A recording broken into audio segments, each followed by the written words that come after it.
Thank you. Okay. Oh. All right. Okay. Namaste. Oh, thank you so much. Take this? Okay. Thank you so much. Namaste. Namaste.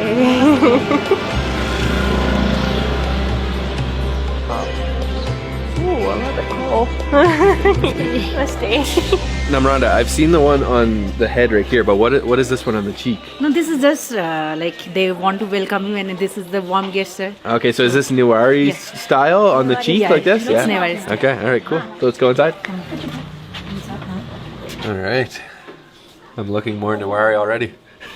That was quite the introduction, and another part of the introduction that you'll have here in Nepal is the tea, which honestly seems to be pretty common across the world. Everybody seems to greet you with tea, so I love the tea here though in Nepal, with milk and sometimes a little bit of like a masala in there, and then they've also given me this little jaggery sweet, so it's like a cane sugar. Oh, it's really, oh my god. I don't want to break my tooth. Wow, just rock solid. It's basically just hardened sugar. Gotta wash that down with tea for sure.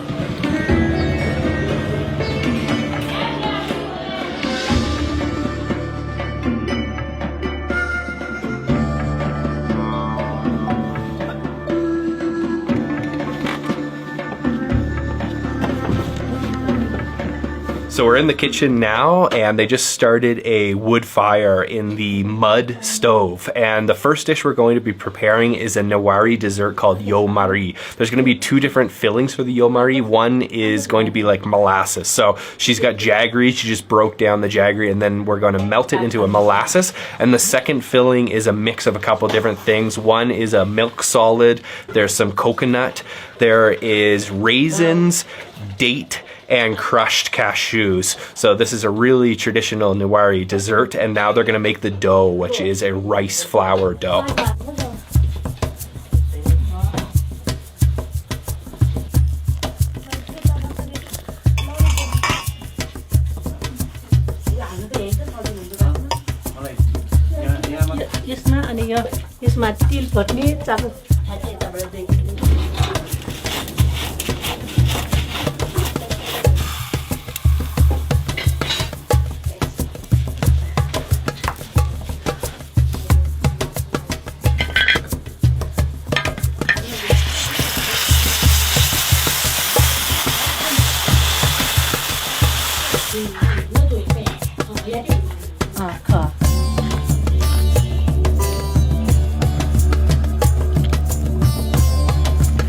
So using the wood fire stove, she just toasted some sesame and then ground it down into a really thin powder.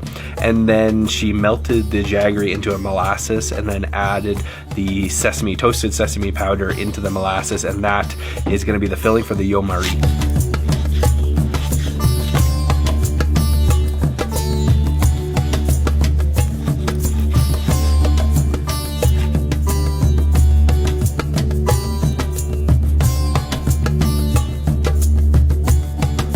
She's got this really cool knife. It's on the end of a wooden plank, and it's about 70 or 80 years old, that knife, and she's using it to slice up some buffalo meat, and then she just skewered it, and we're gonna barbecue it now.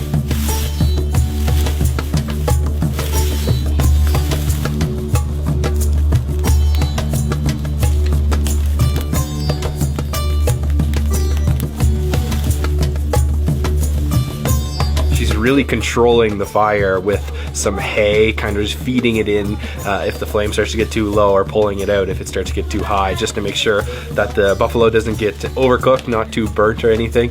And it's getting really smoky in here with this wood fire and tiny little kitchen.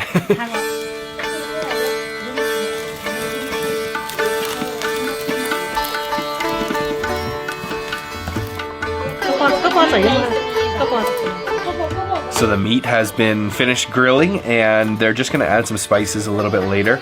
But in the meantime, she just started making another rice batter. This time it's a lot thinner than the yo mari batter, because this is for something called chatamari, which is kind of like a Nawari pizza. So they're gonna fry it on the pan here next. Oh my God.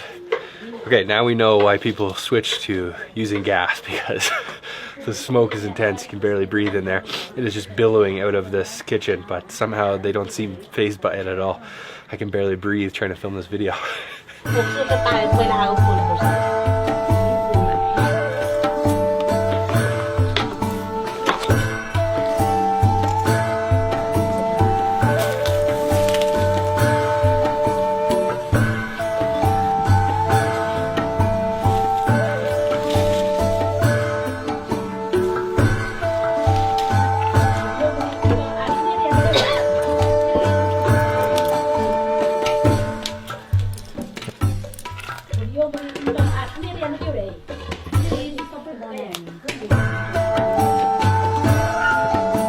So now that the filling for the yomari is complete, she just started forming the outside dough, like the wrapper. And it's a really unique shape. I don't really know how to describe it, but basically she kind of makes a point at the end and then hollows it out with her finger so that there's an area to stuff full of the molasses. And then once she finishes stuffing it, she closes it off and then kind of makes this little fish tail. So it sort of looks like a carrot or something, I guess you could say, at the end. And I just asked them why they make it in this shape, and they have no idea, but they said you have to make yomari in this shape, so they're always this shape. But that looks really unique, and then that's just going to be steamed like that. But she's going to make the other filling now, and apparently it's a different design for that filling.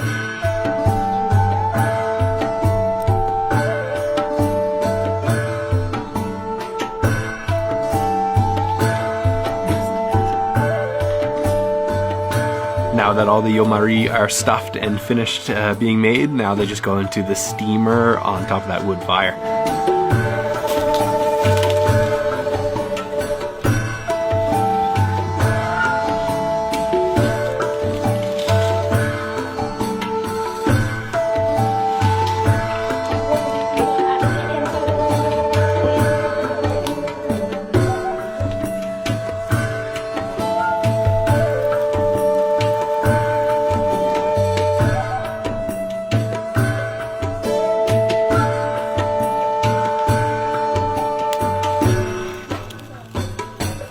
Chatamari is almost like making a crepe, or honestly like a rice paper roll for a spring roll. She just puts a very thin amount of batter down on the hot plate and then flattens it out, and then she actually cracked an egg on top of it, and then a little bit of salt and a little bit of cumin powder, and then sort of lets it steam and fry away at the same time. So they're preparing all kinds of different dishes, and we're actually going to be having a whole thali, nawari thali, which is like a platter of dishes, and they're also going to be preparing a couple special things. But in the meantime, they've let me try out the chatamari here, so she just made it up fresh.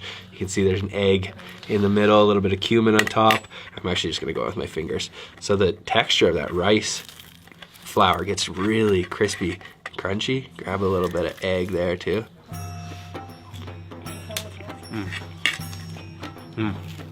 That's a perfect breakfast dish. It's got a nice saltiness, and it's just really eggy. But the texture of the rice flour batter is really unique. It's kind of crunchy, and it's kind of chewy at the same time. Yum. Just a little bit of cumin. Pretty simple, but actually very satisfying.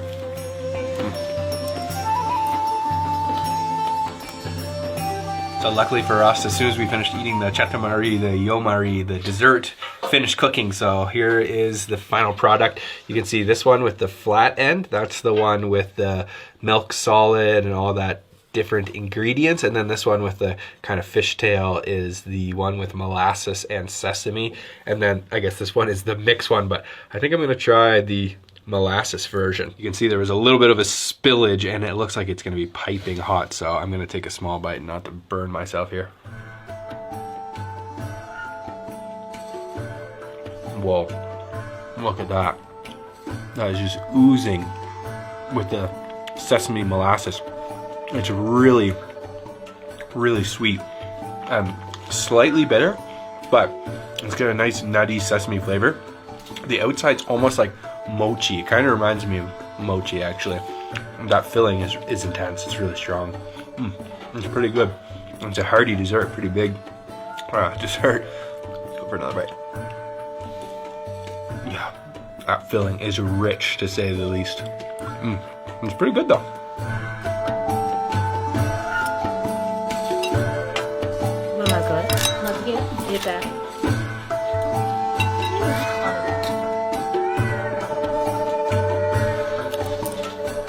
So that barbecued buffalo meat is mixed with some green onions, some coriander, tomato, and lots of spices. They call it chuela, so that's going to be one of the dishes we have at the thali. So we were all dying from the smoke up there, and they go, oh, why don't we just cook with the gas then? And I was like, oh, okay, let's just go cook with the gas then. So I asked them to do it traditionally before we came here, so they thought, well, I did want to see wood fire, but now they're just like, well, why don't we just use the gas then? So actually, this is the name of the place too, Lachi. So you can come here yourself if you'd like. It's just in a little village about 45-minute drive outside of Kathmandu. So they're still going to prepare a couple more dishes.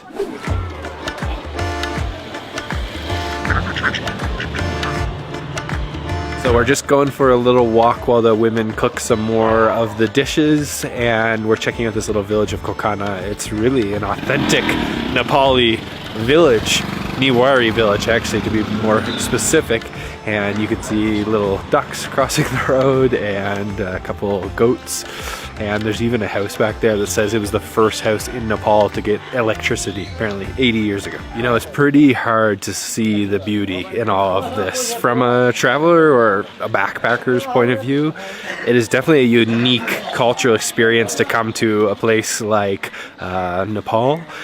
But the reality is that the conditions are much less than ideal. Life here is really rough. And Nepalis depend a lot on tourism dollars. So, I mean, it is one way to support, and it does give you a very unique cultural experience, and definitely changes your life view when you see something like this. So I definitely do recommend Nepal as a travel destination. Beautiful culture, really unique experience, and of course if you're into trekking, I'm sure it's got some of the best in the world, and the food here has been awesome. So I still recommend it, and it's a good way to support the locals here. I've spent personally a lot of money on this trip just buying food for the villagers and paying for these experiences, and you know, it feels like at least that's a little bit I can do to support them and promote them through these videos and promote Nepal as a travel destination. But I also want to be honest with you guys and tell you the reality is that life here is really rough. Things are tough.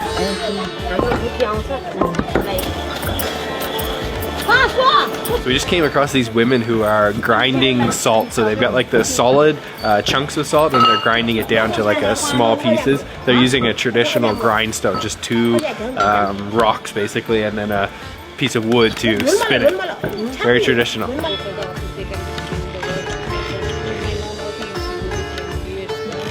One thing that's kind of interesting about Nepal is that there is no shortage of traditions here, no shortage of authentic culture. For example, some of the other countries that I visited, like I was just in Oman, their culture is not disappearing, but it's definitely falling into the background as the country modernizes and develops. But here in Nepal, they don't even have an option. I mean, they have to do things the traditional way, like you see the women weaving with the old machines. They don't have the new machines, so they have to use those old machines. Look at this, it's crazy. These streets, oh my gosh. This is like a crawl space. Oh my God. Okay, we're back from our walk, and now we're in their kitchen. Their more modern kitchen this time, using gas, and they're cooking some pretty gnarly looking things. So let me show you what we got here. So any guesses what this might be? I'll give you a second to leave a comment down below. Just take a look at this. Wow, I can't say that looks appetizing. So that is buffalo lungs that have been stuffed. This is a Nawari dish called swan puka. They fill it with a mixture of flour, egg, cumin, and salt. And why it is brown, I could not tell you. We're thinking maybe the buffalo was a smoker.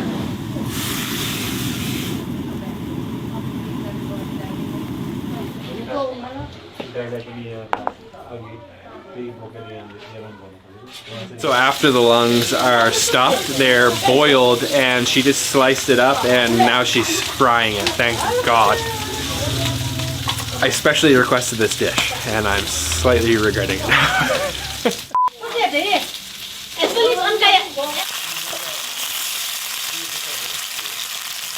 Another Nawari dish that's extremely popular, it's called sapu micha. It's a buffalo tripe that is filled with bone marrow. It's got a really strange look. I don't even know how to explain what that looks like. It's like a little ball with little bumpy things on the outside, and apparently on the inside it's full of bone marrow. So she's frying those up now too.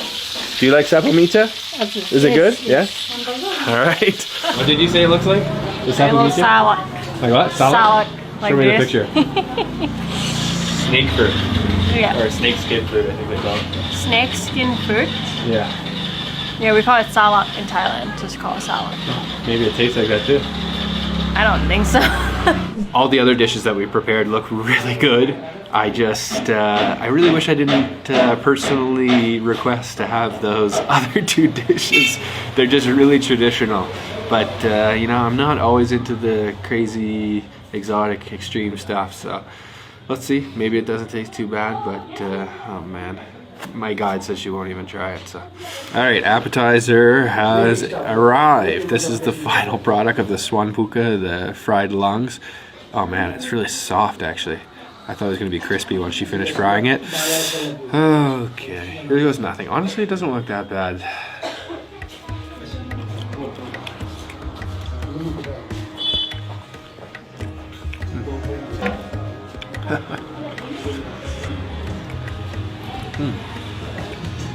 Don't judge a book by its cover, people.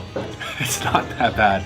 It's got kind of like the texture of a fish cake, and it's got the flavor of pretty much all of the foods here in Nepal have a similar kind of blend of cumin and salt. It's a little crunchy on the outside. It's like juicy on the inside, which yeah, it's got a little bit of a funk, but it's not actually too bad. This one is the sapu micha. It honestly looks like something out of a sci-fi movie. Like, look at that. That's super weird looking. And I was more concerned about the lungs because of the way that they looked before she cooked them. I don't know if they're fresh or whatever, but now I'm a little bit worried about what this is going to taste like, because you can see how plump this thing is. It's full of bone marrow, and there's a thread here, so apparently what you're supposed to do is put it in and bite it off the end. So let's try it.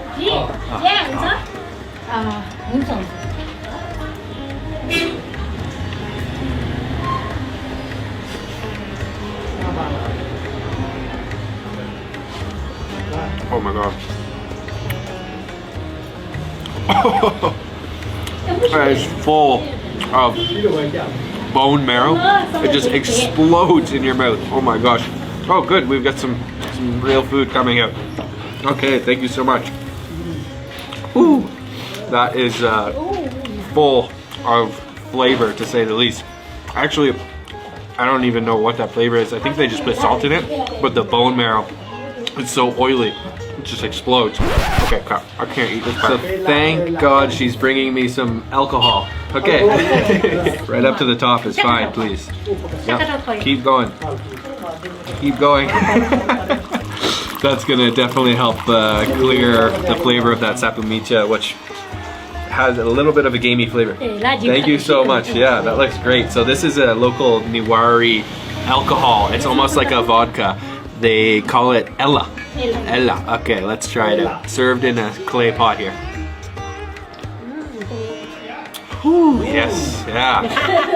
That's good. That's strong. That's got to be over 40% for sure. Whew, okay. Delicious. Seconds, please. This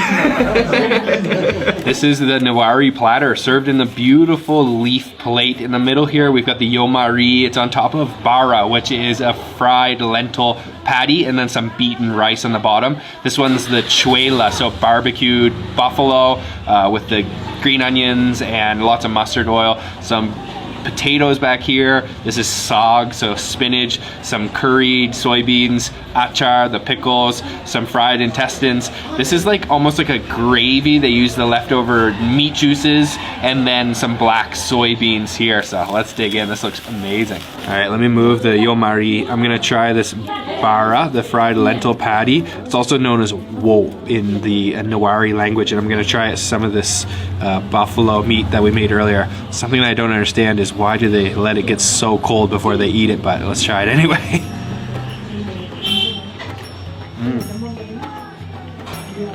Definitely don't love the fact that it's cold, like completely cold now, and I'm surprised because she really burnt the hell out of it. It actually doesn't taste very bitter, and it's quite tender. It's got a nice flavor with the mustard oil and a little bit of spice too. The bara is just like a soft lentil patty. This is kind of just like a mix and match situation. Grab some of these black beans, a little bit of some sag, the spinach. Everything is cold. I don't know why they do that here, but they do. I'll try it with some of the beaten rice. Everything, it's meant to be eaten with your hands here.